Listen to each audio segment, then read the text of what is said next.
just to let everybody know, I am recording this session and it will be posted on the FYE page, but just giving that little disclaimer out. And Noelle, go ahead and take it from here. Thank you so much.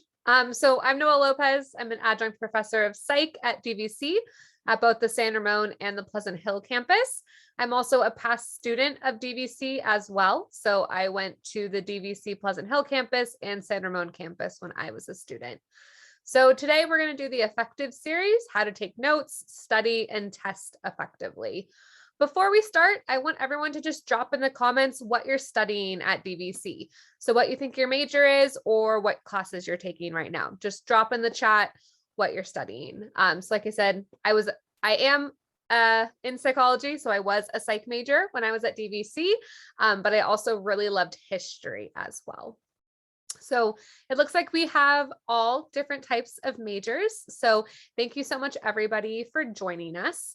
The first thing I want to talk about before I dive too deeply in is just resources that are available to you.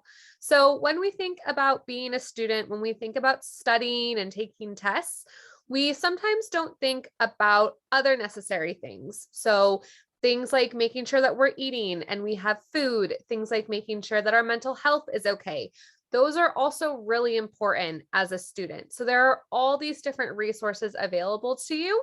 Some may be beneficial for you, others may not necessarily apply, but I just wanted to make sure everyone knew about the ones that were available. And if you want any direct links, you can always email me and I provided my email, but things like we have free food resources, we have grocery bag and food distributions, there is the Academic Support Center, there's the COVID-19 emergency grant. We have all of these things available for students. We also have a new Timely MD as well, which is where individuals can get counseling if they need that as well. So these are just some resources available for you because things like not having food or, if we have issues that we need to talk through, those are all things that can affect your studying and your test taking as well. So just other things that can also help as well. And like I said, if you want any direct links, you can always email me. I'm more than happy to provide them.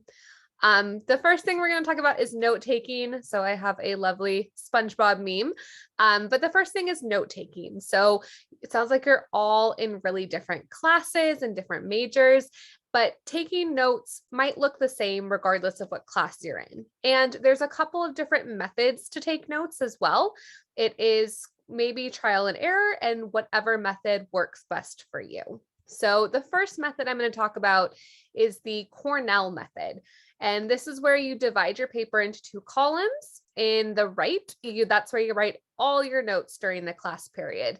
And today I'll talk about different types of advice for synchronous classes where you have live meetings, for asynchronous classes where you may have recorded lectures, and then for in-person meetings as well. So the Cornell method can be used in any of those instances.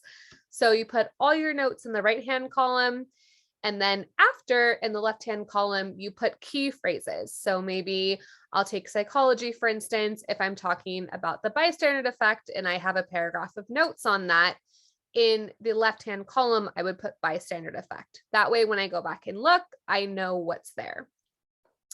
So again, you're recording lecture in the right column, you're reducing and moving keywords and phrases to the left column after the lecture. So you can recite the information using the keywords. It's a great way to study. Reflecting and relating the material to your own experiences and adding your own thoughts is a great way to retain information. So when we relate concepts to our own lives, we're able to retain it better. And then finally, reviewing. So you can use these notes throughout the entire semester and always reference the left column throughout the term. So looking at all of the key terms that you wrote down. So the Cornell method is one method of taking notes, but it may not necessarily work for every person. We have other forms of note taking as well. So this is something that I used to do when I was a student, where I would kind of create my own abbreviations and then create a legend for myself in the top right-hand corner. So like when I was taking biology, I would make abbreviations for myself. And just so that I remembered what the abbreviation was, I would go ahead and put it in the upper right-hand corner. This is really helpful when you're talking about theories and you don't want to keep writing them all out. So going back to psychology, if I was talking about the bystander effect, maybe I would just put BE and then in the legend, BE equals bystander effect. There's also other abbreviations that you can do as well. So BC because, with, without, EX for example, DIFF for difference. So whatever abbreviations work for you, as long as you remember after what they were. Using an outline format, so putting your topic on one line and all the supporting details below. That's another way to take notes. Another way is to write the information and then highlight the key points after. So taking all your notes and then highlighting them after that. Notes can be taken by hand or by a computer. Either way, some individuals prefer by hand, some individuals prefer by computer. If you are doing notes by a computer, there's applications such as OneNote, which you get free through DVC. So for those of you who don't know, you do have free Microsoft Office through your Outlook account. So you can download on your desktop or use on the internet. You can download PowerPoint, OneNote, Excel, Microsoft Word, the Outlook app. All of those things can be downloaded to your computer for free through your Outlook email. And if you have questions about how to do that, you can let me know. I can send you a video. So OneNote is one option, and it's really easy to take notes in there. I use OneNote all the time. There's also online applications as well, such as Evernote. Evernote is a free, popular note-taking application as well that a lot of people enjoy.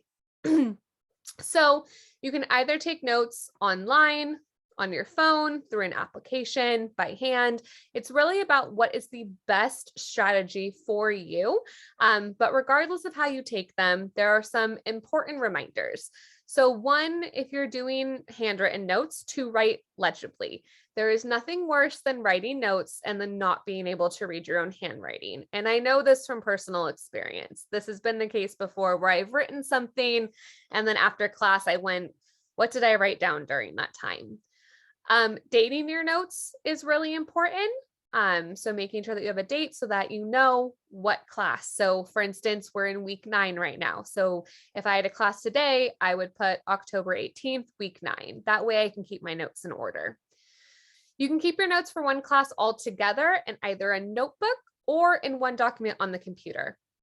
When we keep our notes together, they flow better and it's better for us to retain the information and go back and read it.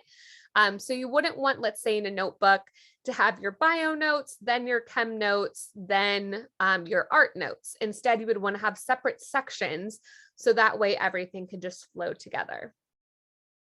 Also, reviewing each day and at the end of the week is also really important as well. We retain knowledge best when we have multiple exposures to the knowledge. And the more we look at our notes, the more we read over our notes, the more exposure we have, the better that we retain information.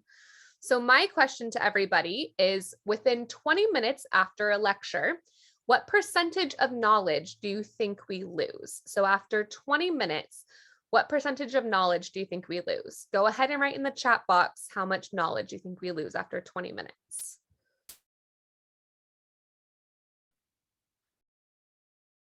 So we have some 30%, 100, 50, 40, another 50, 99.9, 20%. So we have a lot of different answers. So we forget about 95% of what we're exposed to, and 53% of that happens within the first 20 minutes to the first exposure. So the solution is better exposures is better than cramming. So Ebbinghaus's forgetting curve is what tells us this. So there was research done about when we forget information. And so Ebbinghaus's forgetting curve shows us how much information we lose immediately all the way to 31 days. So immediately we're at 100% retention. 20 minutes, we're down to 58%. And then all the way to 31 days when we're down to 21% retention. So the goal then is to try to expose yourself to the information as many times as possible. And that is able to better retain the information. Cramming at the last minute, so studying the day before the test or the night before the test or pulling an all-nighter, has proven not to be effective. It increases your stress, it increases your anxiety, and you don't remember the information. So cramming has been proven not to be helpful, but having multiple exposures to information over a period of time has been proven to be very helpful. So just some additional note-taking tips, and these can be applied, some of them can be applied in person as well, and then some of them can be applied to all class types. So for synchronous live class meetings, where you have a live Zoom component, asking questions during the live meeting when you have them, or go to student or office hours. And this applies to in-person as well. Don't wait until exam day. If you have a question, you want to get it answered as soon as possible. So that way, when you keep looking at the information, you'll have the answers to that question, and then you'll be able to retain it. Preparing for class by reviewing previous material, including your notes. So before you go to class, looking over the previous chapter, the previous notes that you have. That is another exposure to the material, which again will help you retain it better. But then you're also prepared for the class as well, which is helpful. And then also staying until the very end of class to catch summaries as well. A lot of professors will go over a recap at the end or kind of tie everything nicely together. So you want to make sure you stay for that. For asynchronous classes or ones that may have recorded lectures or PowerPoints, going to office hours or student hours to ask questions is really important, or sending them an email when you have a question. Again, don't wait until the day before the exam. No matter what your class type is, whether it's synchronous, asynchronous, or in person, you want to make sure that you get your questions answered as soon as possible. That way you have that answer while you're studying. And so it's not left to the last second where you would cram, and then chances are it's less likely to remember that information. Also with recorded lectures or PowerPoints, you want to prepare for them by reviewing previous materials, including notes as well. So that way you had another exposure to previous material and also understand what the last chapter was about. So all of those tips can be applied to the different types of modalities that we have. Additional tips, so whether your class is asynchronous or synchronous or in person, exchanging and comparing notes with someone in your class. Maybe you're taking a class with a friend. That's also good too, because your friend may have taken notes that you didn't have, and you may have taken notes that your friend didn't have. This can be done in person or through Google Hangouts, texting, FaceTime, Google Docs, Zoom, any of these avenues, but it's good to compare notes with others. Again, coming to office hours or student hours to get help and get questions answered.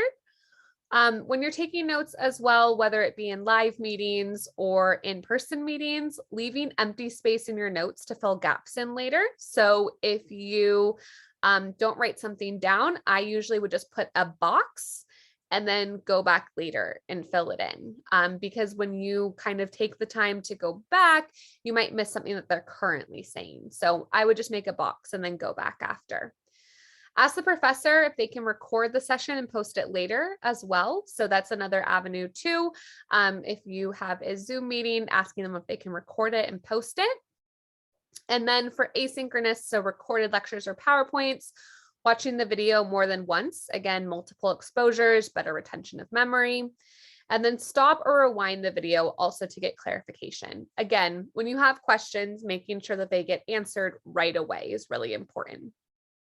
So those were a lot of note-taking tips. So the first part of this is to have good notes.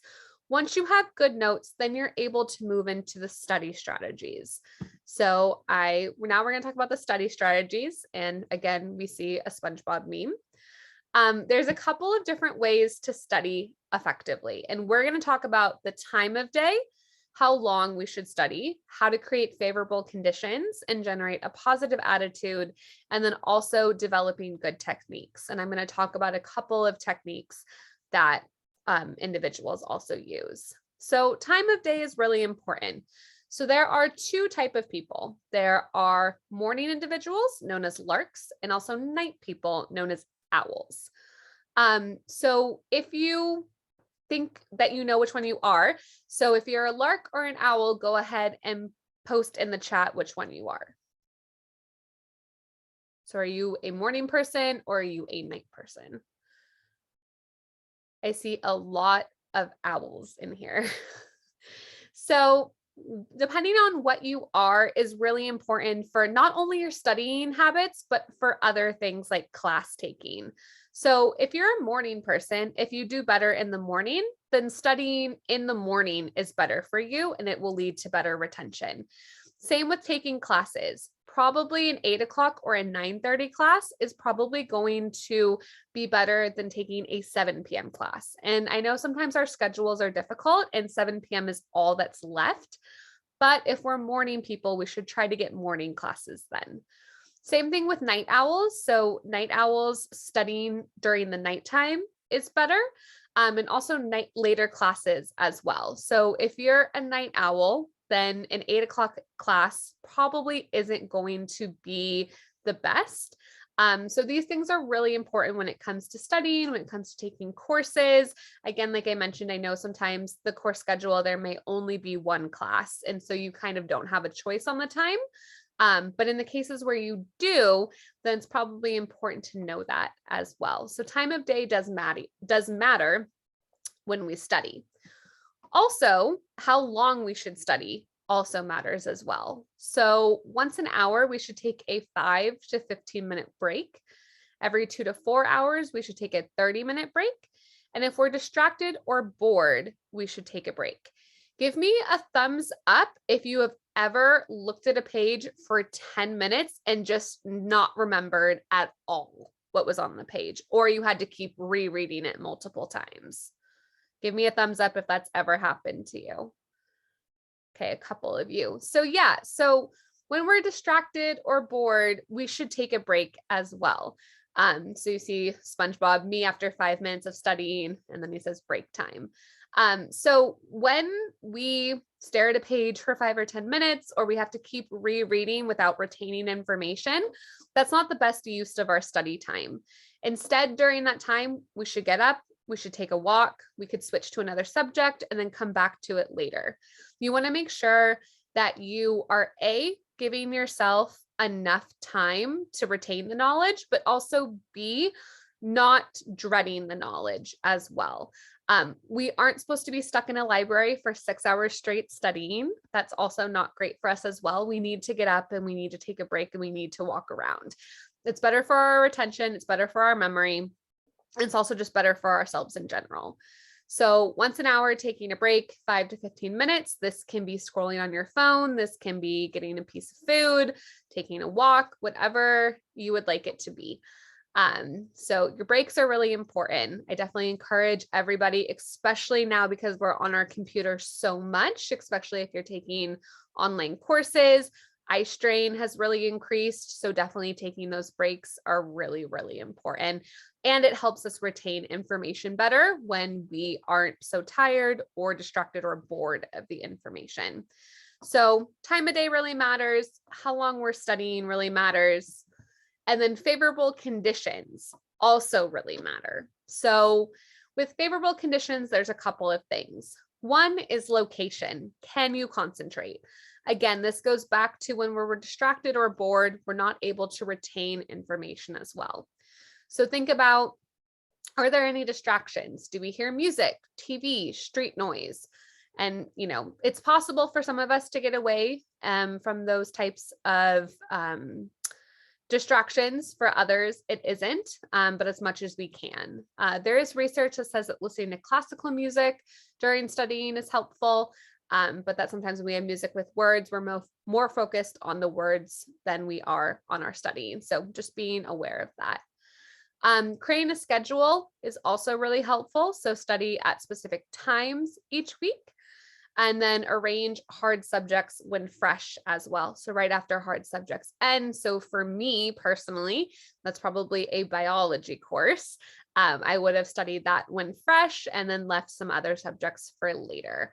Someone mentioned in the chat environmental stress, which is, this is what this is talking about. So making sure that environmentally that we are able to be as calm as possible. So making sure you're able to concentrate, and then also creating a schedule is very helpful. The next thing we're going to talk about is a positive attitude. So having a positive attitude while studying is also really important. So when we don't feel good about the material we're studying, that just leads us to have a worse mood, and it's not helpful for retaining knowledge or doing well in our tests. So clarify your goals. How does this fit? So some of us may want to get an A on an exam. Some of us might be okay with a B or a C. It really is individual to how it fits for you.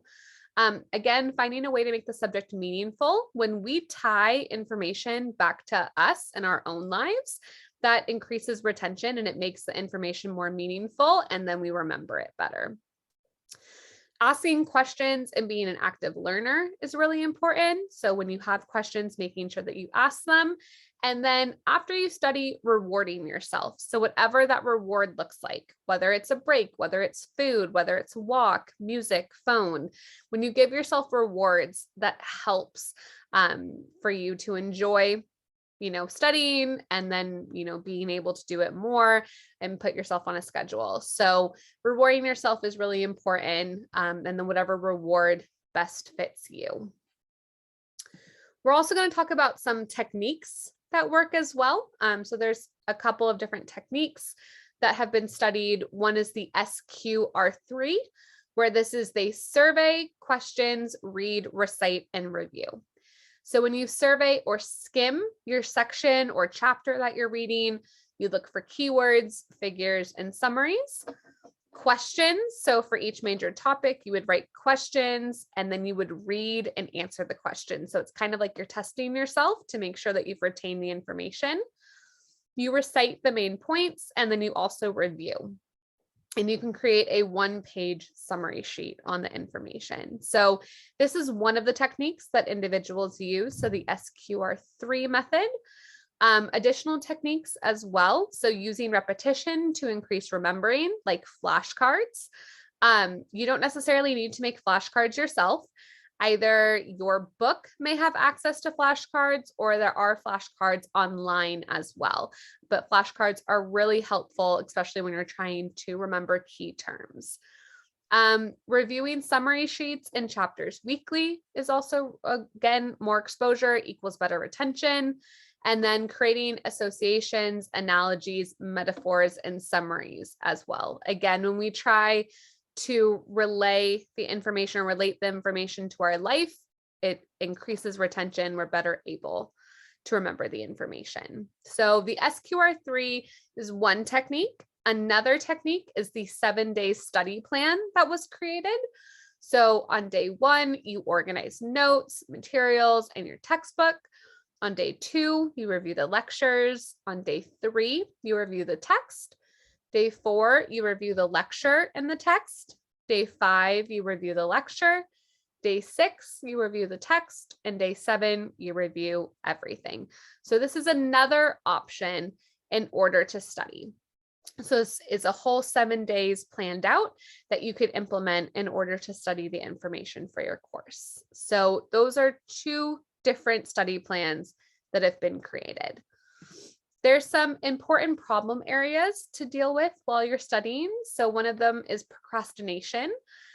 So really with procrastination, it's just about starting quickly. So as soon as you know about the test or exam, to start studying and to really take the first step. I do have a TED Talk recommendation. It's called Inside the Mind of a Master Procrastinator by Tim Urban. And I just really enjoyed this TED Talk. I make it a point to show it to every single one of my classes at the beginning of the semester, because I just think he does a great job explaining procrastination. Concentration is a second problem area, and removing distractions is really a big part of this. So making sure any distractions you have get removed. And then also boredom as well. So when you're bored with a subject, when you're reading a page over and over again, go ahead and switch subject matter, or get up and take a walk, or do something else and come back to the material. Because if you're bored or you're distracted reading the material, again, you're not going to retain it as well. So we've talked about note-taking, we've talked about studying. So now we're going to talk about testing strategies. So testing strategies, we're going to talk about how to take tests, what testing anxiety is. We're going to talk a lot about that. So this is the final piece of this effective series. We learned how to take notes, we learned how to study, and now we're talking about actually taking the test. So the first thing is take care of yourself. Sleep, hygiene, and healthy breakfast or lunch, depending on when your test is all really important. Food is going to be able to fuel you. You can't, if you take a test when you're starving and like your stomach growls, then that does interfere with your memory. Hygiene is also really important, and sleep is really important as well. So we should be getting about 7 to 8 hours of sleep a night. I'll say that again, we should be getting about 7 to 8 hours of sleep a night. And it's really important for us to get that amount of sleep. When we don't sleep that long, there are lots of different things that can happen. We have more stress, our immune system also depletes as well. So all of those things are really important. Having a positive attitude and being relaxed as well is really important. So having a positive attitude is going to increase, obviously, our feelings towards the test and potentially our ability to do well on the test. And then also being relaxed as well. And like I mentioned, we'll talk a little bit about test anxiety too. If you have an in-person class, arriving a few minutes early, that way you're not feeling stressed before you take the test. Sitting away from doors, windows, and other distractions and potentially other people's stress is also really important. So whether you're in person or online, making sure that you're just limiting your distractions as well. Thinking of a reward for yourself after the exam is over. So regardless of how you did, thinking of a reward for yourself, whether it's seeing a movie, whether it's going on a walk, whether it's food. Like I'm super food oriented, so I would like to make myself a sundae after a test. Whatever it is, giving yourself a reward and giving it to yourself regardless of how you did. Then when you actually have the test, go ahead and scan the whole test. So check for point values and budget your time accordingly. If you have only 5 minutes left on a test, you would rather spend that 5 minutes working on a question that's worth 10 points than a question that's worth 1 point. So just thinking about all the point values of all the questions and then how much you want to budget your time. Reading the directions twice is also really important. So making sure that you've read the directions, that you understand them clearly so you don't make a mistake.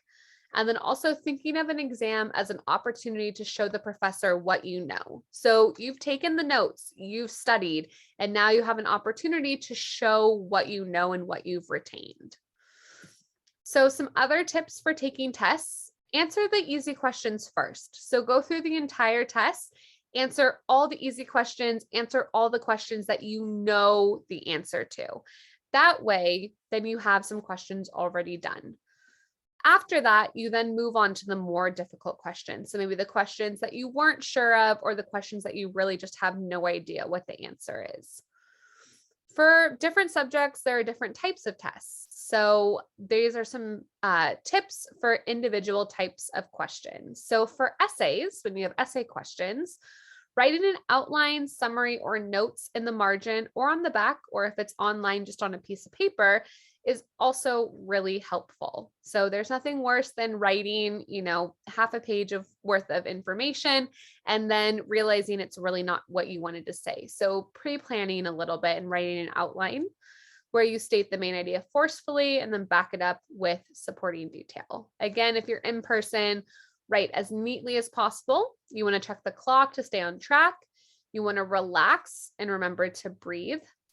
Test anxiety, again, is very real. It's an exaggerated sense of personal threat. Your fight or flight gets enacted, and it can definitely impair your ability to do well on the test. Poor performance on a test or a task does not indicate personal worth.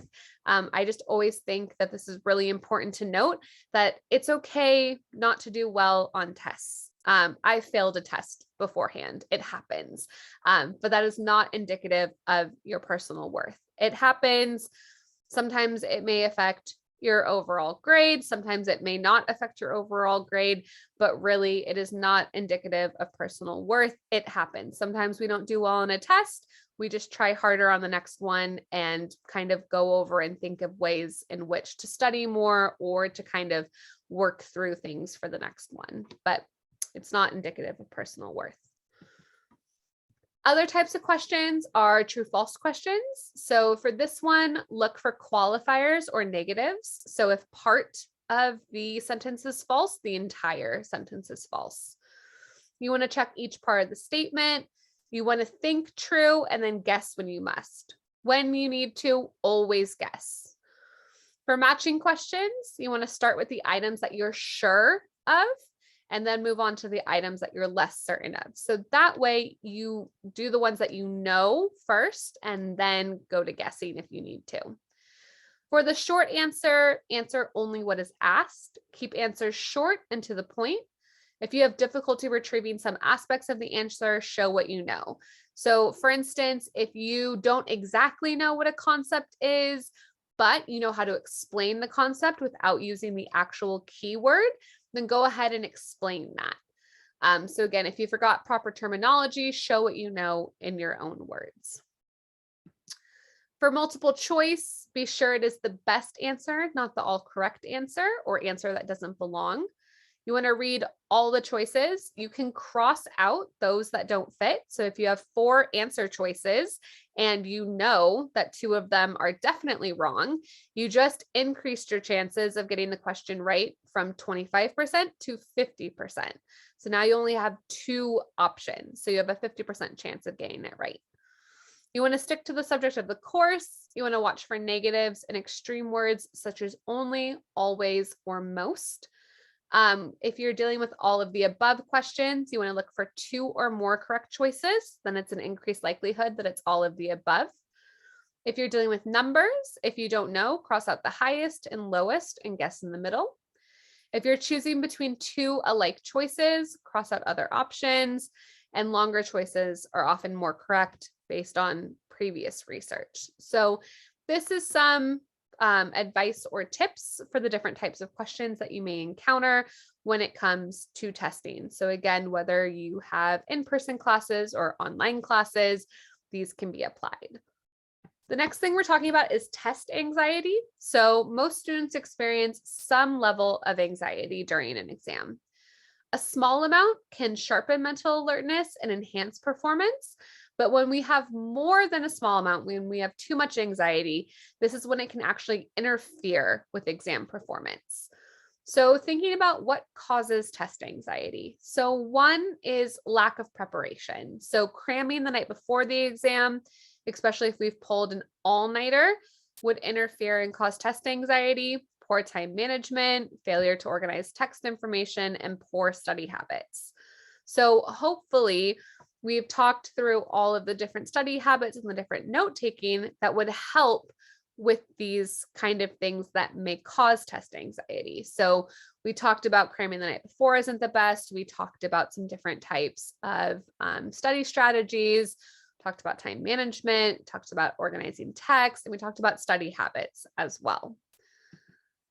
For more causes for test anxiety, so worrying about the following, so worrying about your past performance on exams or how friends or other students are doing, or the negative consequences of failure, which is often exaggerated, or all or nothing thinking. So this idea that if we fail one test that, everything is just ruined, that's not true, right? Things happen. Sometimes we fail a test. It's okay.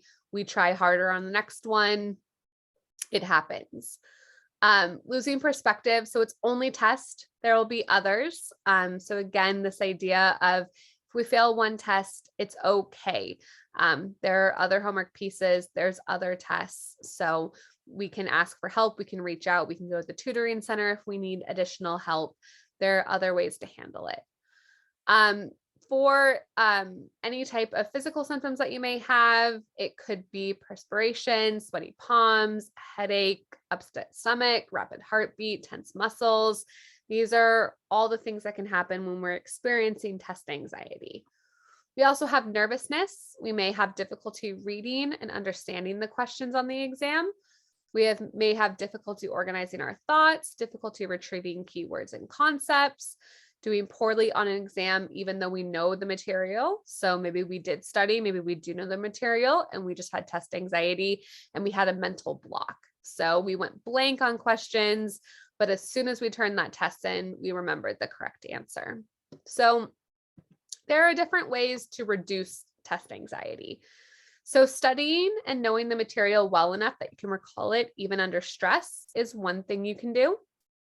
Another is practicing good time management and avoiding laziness, procrastination, and daydreaming, avoiding cramming the night before exams, building confidence during the semester. So telling yourself, I'm going to do well, telling yourself I'm a good student. So building yourself up. And then also learning to concentrate on the material by generating key questions from your textbook and your notes, focusing on keywords, concepts, and examples, and making charts and outlines to organize information in your notes and textbooks. So all of these will lead to a reduction in test anxiety because you'll really know the information and you'll really kind of have those multiple exposures in order to really retain the information. There's also relaxation techniques that you can also do to decrease your test anxiety. So one is taking a couple of long, deep breaths, not quick, shallow ones, to relax the body and reduce stress. So you can count to 5 as you breathe in and out. Focus your mind on your breath or some other object in the room. Tense and then relax muscles throughout your body. I know that sounds counterintuitive, but when you tense up and then release, it actually does help with relaxation. If you're allowed, so depending on if you're in person or online, go get a drink or go to the bathroom and come back to the test. Usually getting up for a second, getting some water, and then coming back helps. If you're allowed, eat something. You could break your pencil lead to go sharpen it. And then notice any negative or panicky self-statements and offer yourself reassurance. It's okay. Just keep telling yourself it's okay. After the test, so we've studied, we've taken notes, we've taken the test, and now we're at the point where we're after the test. So during the exam, think of the post-exam reward you promised yourself. So whether you did well or not, follow through on the post-exam reward. Try not to dwell on any mistakes you have made and just relax for a little while. So give yourself relaxation. After you've relaxed for a little while, go ahead and think back to when you were taking the test and when you studied. Is there anything that you can improve upon? Is that the same type of studying you're going to do the next time? So really kind of doing some self-reflection on how you did last time with your note taking and studying, and then adjusting accordingly if need be. For kind of the last thing, go ahead and write in the chat box what your post-exam reward would be for yourself. So like I said, for me, probably food. So most likely a sundae. But think about what your post-reward exam would be and go ahead and write in the chat about what it would be. Okay, in and out, somebody else who would also get food. That sounds delicious. Anyone else who can think of their post-exam reward? Seems like going out and doing something fun, which is also a great reward for yourself. So yeah, just thinking about something that will make you happy that you can do after you've done your test. And so that is it. So that is it for my presentation. If you have any questions, now is the time that I can answer them. So what questions do you all have? Anybody have any questions?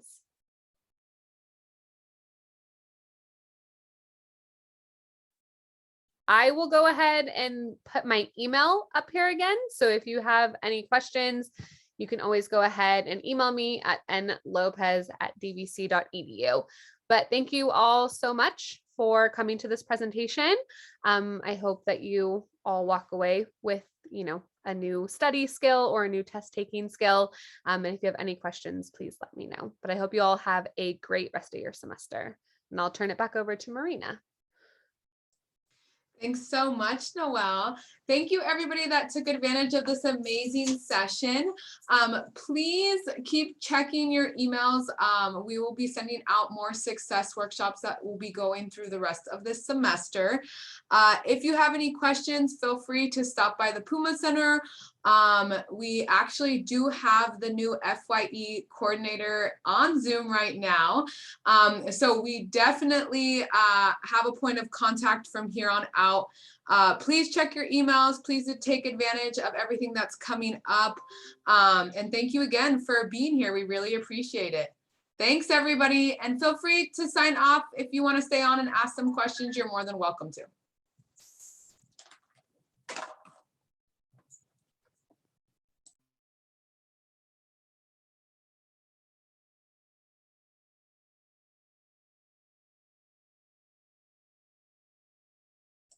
Angelina, Dominica, do you guys have any questions for us?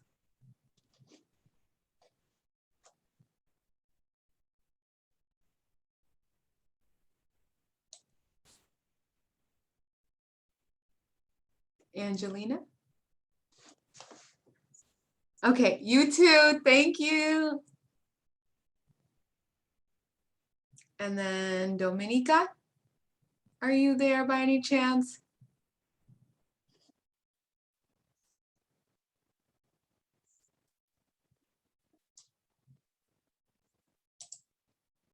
Dominica?